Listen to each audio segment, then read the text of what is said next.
என்னைக்கு சேர் வந்துச்சோ அன்னைக்கு தொப்பை வராங்க.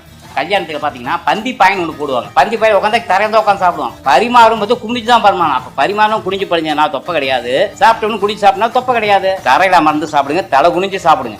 உணவுக்கு அது மரியாதை கொடுக்குறீங்க அர்த்தம். இப்போ யாருமே நிமிந்துக்கிட்டு சாப்பிட்றோம், உட்காந்துக்கிட்டு சாப்பிட்றோம், அந்த மாதிரி சாப்பாடே சாப்பிடக்கூடாது. ஒரு உணவு சாப்பிட்றோம், நீங்கள் தலை குனிஞ்சு தான் சாப்பிடணும். உங்கள் உணவுக்கும் கண்ணுக்கும் பார்வைக்கும் பக்கமாக நெருக்கமாக இருக்கணும். நீங்கள் போய் ஃபோனை பேசிக்கிட்டே சாப்பிட்டீங்கன்னா எந்த உடம்பும் சத்தா கொடுக்காது. இது இன்னும் பழைய காலத்து போனீங்கன்னா பழைய எம்ஜிஆர் படத்தெல்லாம் பாருங்க, பழக மேலே உட்காந்து சாப்பிடுவாங்க. அப்போ உங்கள் ஒசர டிஸ்டன்ஸ் சாப்பிட்டு குமிஞ்சு சாப்பிட்றப்ப பார்த்தீங்கன்னா இன்னும் இறக்க உள்ளுக்குள்ள போயிடும். என்னைக்கு சேர் வந்துச்சோ அன்றைக்கி தொப்பை வராங்க. விதிமுறைகளை வச்சு தான் நம்ம உணவு முறை கலாச்சாரத்தை கொண்டு வந்தான். உலகத்துக்கே ஆரோக்கியத்தை கற்றுக் கொடுத்தவன் தமிழை. நீ உலகத்துக்கு இப்படி நோயாளி ஆகிட்டு ஒரு வகை பசியும் ஓவா பிணியும் செருக்குள் ஏவது சேராது இயல்வது நாடுனாரு. யாருக்கெல்லாம் ஒரு பசியும் நோய் இல்லாத நாடு அதுதான் நல்ல நாடுனாங்க. அது அப்படிதான் இருந்துச்சு. தமிழ்நாடு எல்லாமே மாறிடுச்சு. நிறைய பேர் நள்ளிரவு 2 மணிக்கு 3 மணிக்கு வெடிக்காலையில் 4 மணிக்கெல்லாம் பிரியாணி சாப்பிட்றாங்க. 4 மணி ஆகி போச்சு. நீ அதிக்க எப்படின்னா அதிகாலைக்கு மேலே சாப்பிட்றது உங்களுக்கு தப்பே சொல்லல. 3-4 மணிக்கு சாப்பிட்டா கூட தப்பு இல்லைங்க. 2 மணிக்கு சாப்பிட்றது அது தவறு, மிகப்பெரிய தவறு. அது கல்லீரல் ஓய்வான நேரம். அந்த சமயத்து உணவு கொடுக்குறப்ப கட்டாயம் அந்த கல்லீரல் பாதிச்சே தீரும். காலையில் நீங்கள் முழு வயிறு சாப்பிடுங்க, எனக்கு விருப்பப்பட்டது சாப்பிடுங்க. காலை முழு வயிறு, மதியம் அரை வயிறு, இரவு நேரம் உணவு கால் வயிறு. இல்லைன்னா வெற்றிடம் இருந்தால் பெஸ்ட்டு. நானும் இப்போ பட்டினி அதிகம் கிடக்கிறேன். இப்படின்னா 70% சாப்பிட்றதே இல்லைங்க. முன்னாடி 90% அப்படி இருந்தேன். இப்போ உடம்பு வேறு இலைச்சி போச்சு அப்படின்னு சொல்லிட்டு அவங்க சாப்பிட வைக்கிறாங்க. நான் முடிஞ்சால் 7 மணிக்குள்ள அப்படியே சாப்பிடுவேன். அப்படியே அந்த 7 மணிக்கு நான் அதுக்கு மேலே சாப்பிடவே மாட்டேன்.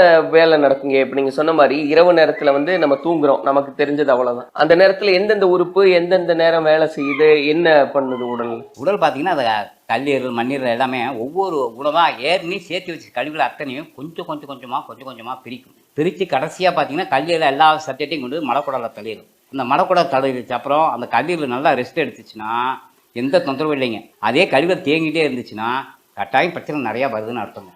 அப்போ சூரிய அஸ்தமனத்துக்கு அப்புறம் உணவு சாப்பிட்ற பழக்கம்ன்றதே பண்டைய தமிழர் அப்படி கிடையவே கிடையாதுங்க. வெளிநாட்டுக்காரர் கொண்டா அது பேர் டின்னர்னு அறிமுகம் வச்சாங்க.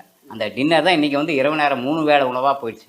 2 வேளை உணவு போதும். இப்போ நிறைய பெண்கள் குறிப்பாக சொல்லும்போது வாரத்தில் ஒரு நாள் வந்து விரதம் இருக்கிறேன் அப்படின்னு முழு நாளுமே வந்து ஆகாரம் எதுவும் எடுத்துக்காம தண்ணியை மட்டுமே குடிக்கிற வழக்கம் இருக்கு. வாரம் விரதம் இருக்கிறது சரிதானா? அது சரிதான் சார். உங்களுக்கு ஏதோ சமயத்தில் உங்களுக்கு வந்து ஓய்வு கொடுக்குறீங்க உடலுக்கு, அது பெஸ்ட்டான விஷயம் தான், நல்ல விஷயம் தான், எடுதலே கிடையாதுங்க. ஆனால் இரவு நேரம் உங்களுக்கு எல்லா உணவும் எப்படின்னா விரதம் இருந்துட்டு எல்லா உணவும் நேரத்தையும் சேர்த்து நைட் சாப்பிட்ற மாதிரிங்களா, அது அந்த விரதத்துக்கு வேஸ்ட்டு. இப்போ இந்த காய்கறிகளையெல்லாம் ஒரு அரை வேக்காட்டில் சாப்பிடுங்கன்னுலாம் சொல்கிறாங்க இன்னைக்கு தேதிக்கு. அது அப்படி சாப்பிடலாமா இல்லை பச்சையாகவே சாப்பிடலாம்? வேக்காடு சாப்பிடலாம். நீங்கள் இப்போ உடனே பச்சையாக சாப்பிட முடியாது இல்லையா. இப்போ கிழங்கு இருக்குது, கிழங்கு பூச்சி கிழங்கு, சக்கரை வெடி கிழங்கு, அதை வேக வச்சு தானே சாப்பிட்றோம். அது மாதிரி சாப்பிட்றோம். அது சத்து இருக்குது. அது வந்து பார்த்தீங்கன்னா 50% சத்து இருக்குங்க. 50% கழிவுகள் வெளியாகிறதுக்கு அது 50% தேவைப்படுது. அப்போ ஈக்குவல் ஆகிடுது. எப்படி எந்த பலனும் கிடைக்க போகிறது கிடையாது. இப்போ இந்த ஒரு சிலர் இன்னைக்கு தெரிஞ்சுக்கிட்டுங்க, இப்போ ஒரு 30 வயசு இருக்கிறவங்களுக்கும் ஒரு 40-50 வயசு இருக்கிறவங்களுக்கு அந்த வயசு வாரியாகவே பிரித்து சொல்லுங்கள். ஒரு 30 வயசு இருக்கிறவங்க எந்த பழக்க வழக்கங்கள் எல்லாம் சரியாக பின்பற்றணும், 40 வயசுக்காரங்க என்ன பண்ணணும், 50 வயசுக்காரங்க என்ன பண்ணணும், அந்த மாதிரி. நீ வாலிப வயது முடியா எதை வேணாலும் சாப்பிடுங்க, உடம்பு சத்தா மாற்றிக்கங்க, எந்த நேரம் வேணாலும் சாப்பிடுங்க. அதை குறிப்பாக அழிகின்ற காலம் 53. அப்போ 28 வயசு முடியும் நீங்கள் எப்படி வேணால் சாப்பிடுங்க. முடிகின்ற காலம் 33. அந்த 33 வயசு முடிய பார்த்தீங்கன்னா தான் உங்களுக்கு ஒரு ஆஃபர் கொடுத்துருக்கிறாரு. இதே உணவு சாப்பிட்றப்ப உங்கள் உடம்புல 62 ஆகிறப்ப உங்கள் உடம்புல சத்துக்கள் போயிடுமே ஒழிய சத்துக்கள் நிற்காது. அப்போ நீங்கள் தெரிஞ்சுக்கணும், உணவை இதை தான் சப்ஜெக்டாக சொல்கிறாங்க. தெளிவான ஞானம் யாருக்கு இருக்குதோ அவங்க மட்டும்தான் 50-90. இந்த